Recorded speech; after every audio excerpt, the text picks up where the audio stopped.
It has never been a more exciting time to be part of uni life. For most, university marks an important milestone for students. From their first experience of living away from home, to creating lifelong friendships, and to sampling what life has to offer outside of study time. I expect it to be, fun, interesting. Cameras exclusively followed students and staff from 8 universities as they journeyed through an unforgettable year of challenges, new experiences, and celebrations. We graduated! This is My Uni Life. This time on My Uni Life, we meet the TU Dublin students who are burning the midnight oil to present their final year work at their graduation exhibition. It's a little bit stressful. It's very, very stressful. And we catch up with DCU's Matthew and Chloe, who work with talented artists in the HeadstART project. We love it. It's the highlight of our week. We love to be. In the University of Limerick, final year accountancy and finance student Mark McDonagh is balancing his studies with a busy career in the world of horse racing. It has been a turbulent year for the jockey who has had to sit out most of the racing season due to injury. I was introduced to the scholarship last year. I get great training support, get to used to the gym, and there's a few other perks in it. I always wanted to be a jockey. That was, a dream of mine that I'm lucky to become a reality. Kind of all spurred from being at home around horses and just progressed along naturally. I was never forced into anything, and it was just always something I wanted to do. My mother and father were always into horses. My granddad trains, he trains race horses. After his run of unlucky injuries, today is an important milestone in Mark's comeback. We're in Wexford Racecourse today. At the moment we have 5 rides. So normally I go to races with probably 2 or 3 rides. So it'll be a busy day throughout the day now. A lot of running in and out of the weigh room and in between rides getting sorted. We're going to just walk the track here, get an idea what the ground is like. When I walk track, obviously I'm kind of just trying to put my heel into the ground, various places in the track to see whether I'd be better off staying on the outside or the inside later on. And it's a preference of jockeys really, making sure that there's no soft spots around the track and just trying to find the best place really to place my horse. I get a lot of satisfaction when I go out and walk the track and I make a plan that the rest of the lads mightn't have thought of, and it works out, Plan today is try get all the horses from one side of the fence to the other and try finish in front of the rest. Now, often enough that plan doesn't work, but we'll see how we get on. It's Mark's first race of the day, and all eyes are on Wouldn't You Agree, which is trained by Owen Griffin. Mark has ridden the horse on most of his runs, so he knows the horse inside out now, and I don't have to tell him too much, but we'll probably be taking our time. 2.5 miles might be just pushing his trip a little bit, so he'll probably be taking his time on him and hopefully arriving there coming down to the last, so with a bit of luck. And they're off.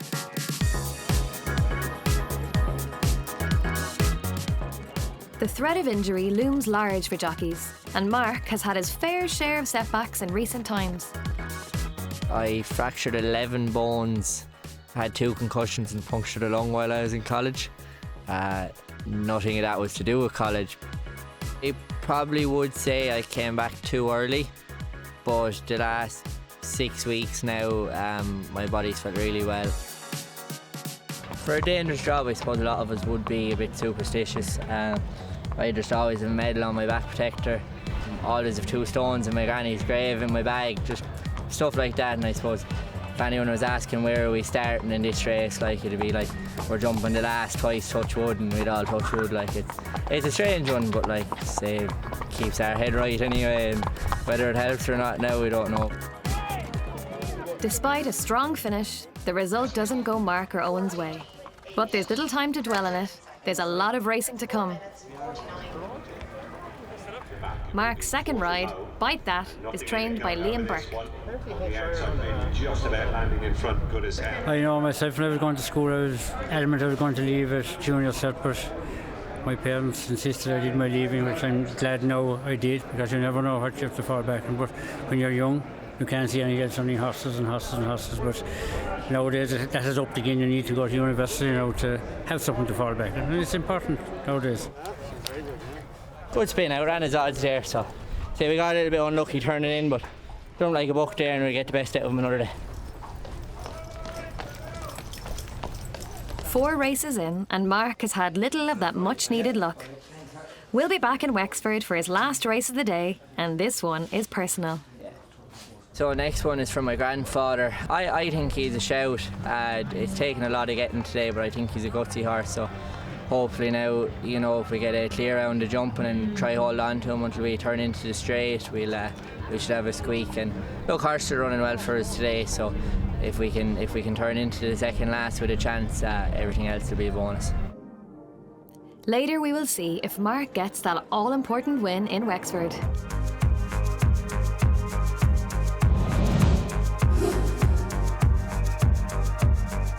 At Technological University Dublin, fine arts students Shannon and Oisín Tozer are coming to the end of their time in university. I decided to go to art college when I was in 5th year. When I told my mum and dad and my family, they were just like, oh, okay, if it makes you happy, go do it. They also didn't know a lot of opportunities that come with art. Like, it's not just about being an artist practice or making €1 million in one day from one painting. It's about like actually building a career in different things. And once they kind of seen that side of it as well, they're a bit more excited for it. And they're always really excited to see my art. It's really, really lovely. They're always really supportive about it, and they're always trying to figure out what it's about, and they never get it right. My mum was like pretty okay about me doing art. Obviously, it's like not a field where you're going to be like making crazy money unless you get like very lucky. But yeah, she was pretty supportive of it and always has been. There's a lot of kind of mystery around fine art, and there's, I guess, like this quite romantic image attached to a lot of the activities that you might do as an artist, especially if you're doing something more traditional like painting. They kind of think you're this like romantic figure who just paints all day. One of TU Dublin's fine art lecturers is Brian Fay. There's many ways to make it within the arts. A lot of students have drifted into education, they've drifted into curation, and they've worked within arts policy as well as working as visual artists. It's always very heartening to see your graduates as they go on, and some of them are operating at really, really high levels. And we hope that the input that we had with them was sort of foundational or fundamental in terms of them thinking around their own development and trajectory. We encourage them to go to open submission shows, to approach curators. So again, it's trying to open up those experiences and setting up those network connections for our students at a very early stage. So final year with us is a busy year. It's the culmination of 4-year study. In the first semester, they have to develop a thesis, which is an 8,000 to 10,000 word body of text that they submit in January. And while they're doing that, they also have seminars and workshops, and they're developing their own work. Once the thesis is done, it's full-on production for your final year show. Fine art student Shannon has been burning the midnight oil in preparation for her important end-of-year exhibition. A lot of trial and errors happened, a lot of crits and a lot of like frustrations and joy and stuff. I've reshot my video about 6 times now. The first video I made with using mesh to project it through was definitely the biggest breakthrough I've had since. And then the second biggest breakthrough was using latex in my sculptures to create these kind of misshapen forms, because I didn't know exactly how I was going to do that, and it was kind of stressing me out a bit. When you're using material, you need to kind of like look into the ideas behind them and the associations behind them and stuff. So with latex, there's obviously like a sexual connotation around that as well. But with my practice, I'm looking at queer relationships and queer identities and how fluid they can be, or how harmful labels can be for people as well. With the idea of using the latex as well, it's speaking to that idea of how queer women can be fetishized for being in queer relationships or in a straight relationship or even a gay relationship. The whole idea of the sculpture itself was to show an idea around fluidity and around like sexual identity and stuff like that. This text here was written at the start of the year, and it's based on my 19-year-old self in a queer relationship and my 25-year-old self in another queer relationship, but quite different one.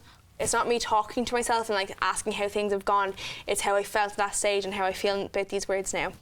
The actual words itself will be in the video, but as me speaking them instead, by me putting out my personal trials and tribulations with relationships is being quite tough, but also quite liberating at the same time. I think it's very important for me to express my feelings through art because I don't know how to express it with words.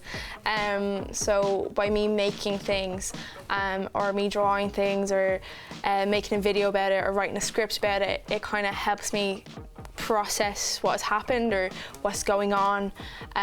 Not even negative things, also positive things. Oisín has also been busy on campus ahead of the exhibition. The work's kind of a response to plant matter. So something like, say, the invasive species like Japanese knotweed and how plant matter behaves in kind of an environment. And I guess it's like potential to be volatile and what that volatility kind of says about the context that it's currently in. So I'm here in the project space. I've taken some of the elements from my studio and I'm beginning to sort of set them up and seeing how they play out in the space, and I guess sort of putting things together for like the final show. So I'm currently carving it onto the wall. So initially the drawings were on paper with pigment, and then I started experimenting more with pigment, and I just liked the idea of carving it into the wall because it kind of speaks to the actual history of the plant socially, in terms of the idea that Japanese knotweed was actually like carved out of the land quite literally, and it was taken out, and its existence was then kind of altered from that act of like taking it out. So this is a sheet of industrial glass with chlorophyll that I've extracted from spinach leaves actually, and when the chlorophyll is applied to the glass initially, it's quite green, but it actually kind of reacts to the space and it kind of ages. It has a vibrancy and a kind of like aliveness to it. I think it's what I want people to take away, I guess, is that their experience of something is more to do in the relations that it has with things, as opposed to just something in itself. Unlike other forms of college, you might have, 8 to 10 hours a week, but in our college you could be here, 8-9 hours a day, 5-6 days a week. So what Shannon and Oisín have really done is their application has been wonderful because of the natural curiosity that they both have. The timescale we have left now is about 2 months. Right now it's all very much go, go, go. We're here from 9 o'clock in the morning till about like 8-9 at night sometimes. I thought I'd be a lot further than I am at the moment, but unfortunately unforeseen circumstances with the latex and the actual sculpture itself has pushed me back a little bit. But luckily I have all my recording done and I can just edit then while stuff is drying. So hopefully I'll have enough time. I think I will. It's a little bit stressful. It's very, very stressful.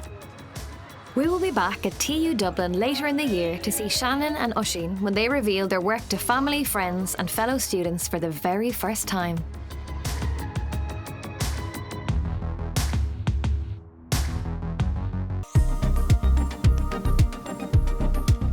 DCU's autism-friendly campus has impacted on the student experience for many in the university. One of those students is Matthew, who is in the last year of his early childhood education course. I would say that I'm very openly and proudly autistic. My brain is taking in too much. I can't say to my brain, focus on this and don't focus on that. It just takes all of it in. Matthew and fellow student Chloe head up an innovative and inclusive arts project in the local community. I am the chair of HeadstART Society. HeadstART Society provides arts and drama classes for adults with intellectual disabilities. Every Tuesday, people will come in for 2 hours and we sort of provide an artistic, a friendly kind of social space, because living with an intellectual disability in society can be very isolating and very lonely experience. And you might be institutionalized or living with your family, but either way, there's not often a lot of opportunities to socialize. This is the art room, and we also have a dance room. This is kind of like our chill area space, and the other one is like a high energy space. And it's kind of really important to like have choice, so they can choose if they want to leave and go to the next room or come back or whatever they want to do. I started getting involved just after lockdown actually, because I kind of realized that it would be really good to do some more volunteering and some in an education field to like work on my CV and also my postgraduate applications. But it's also like honestly the funnest thing I do all week, because they are so funny and just so great to be around. Matthew met Chloe on his very first day in DCU. 4 years later, they are still firm friends. Matthew is amazing. Matthew is hilarious. He is so bubbly. He's so good with other people. He just makes everybody feel so welcome, so comfortable. Like, our members love him. He is a brilliant leader. Denise is one of the HeadstART's talented artists. I want to do my art stuff. I haven't ever gone to work. I'm up in Ballymore afternoon, and I made it. We do art activities and drama and music, and like most of all, we just give these like really special adults a place to come and have fun and be with people that are similar to them, and have like students and other people like care about them, ask them about their week, ask them how they are. We love it. Like, it is the highlight of our week. This is a collaboration between Esther and Josie. I think that they are both brilliant abstract artists who should be put in a museum. It's beautiful though, like you can Honestly. see it's such a nice way for them to express themselves, and it's also different. I think we're in a very privileged position as students that we have the media and we have everything at our fingertips, and I think especially as educators, I feel like we have a bit of a calling and, I don't know, a duty to talk about issues that are important to us. Like, this is the chance we have to speak about them, to speak about neurodivergent people, to speak about people of colour, to speak about women in leadership. The more diverse and the more people are able to share their own personal stories and advocate for things that are important to them, like, the more the future is going to change. Matthew has recently received some exciting news. I got an offer from Queen's University Belfast to do a Master's in Psychological Science. I am very overwhelmed by that because they want from me a 2.1, which is the second highest grade you can get. But if I get an average of 61% this semester, then I get a first in the degree.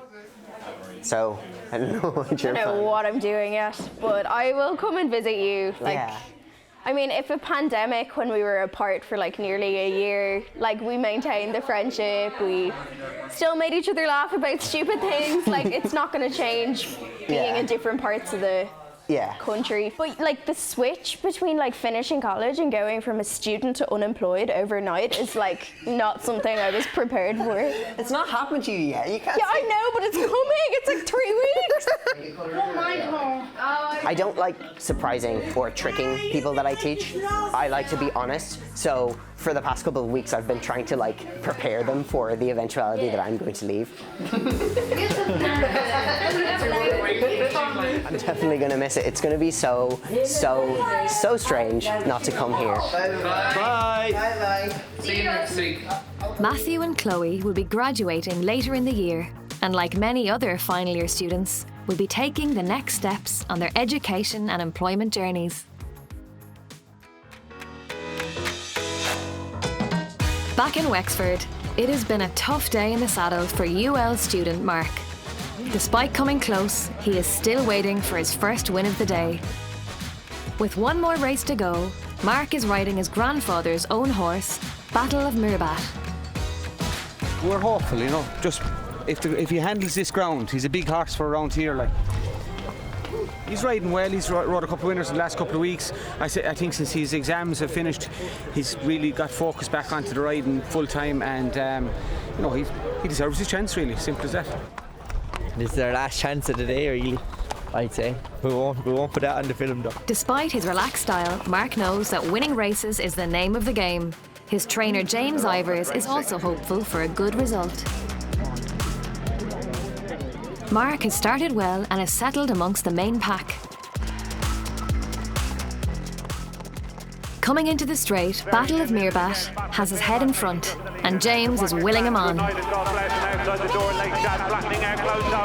It's in the centre. Battle of Meerbat is just going to hold on. Battle of Meerbat. Good night, God bless. Wagon Clan, the long-time leader, in third, ahead of outside the door. It's brilliant. That's his first winner now in his grandfather's colours, so that's brilliant. Relief, relief, to be honest with you, because I said the last day he ran, he wasn't 100% right, so you were coming here just hopeful that he was okay, and no, he's a nice horse and he gritted it out well. Yeah, and in fairness, Mark had him in the perfect position the whole way, so the one day I won't have to give out to him at all. Yeah, sure, look, it means a lot. I say normally I wouldn't get too excited over riding the winner, but it's just been a long time coming for that fella. And you know, we've had a lot of good days and bad days and hard luck stories, so just, you know, I'm over the moon now. It's probably after making my summer, so this, so no, happy out. In the aftermath of victory at Wexford, Mark has just got news of another great result. The results came out yesterday. I got my honours degree. As I say, just delighted to have the degree, and it's something that, you know, I'll never be able to be taken off me.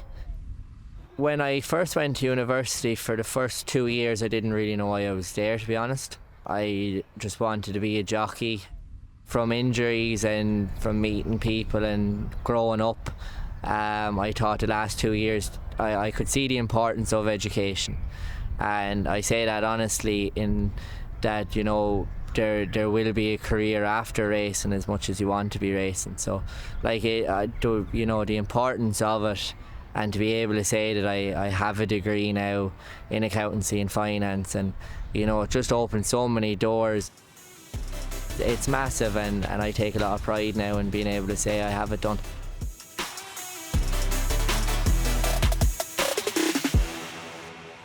Next time on My Uni Life. We are backstage at the Galway International Arts Festival with University of Galway students who are looking for their big break in the world of the arts. Oh, that was amazing. We catch up with University of Limerick student Rosie, who is tasting life at a leading Irish software company. I was a bit anxious. And we meet the conferring team at Trinity College Dublin ahead of a busy graduation season. So this is where it all happens.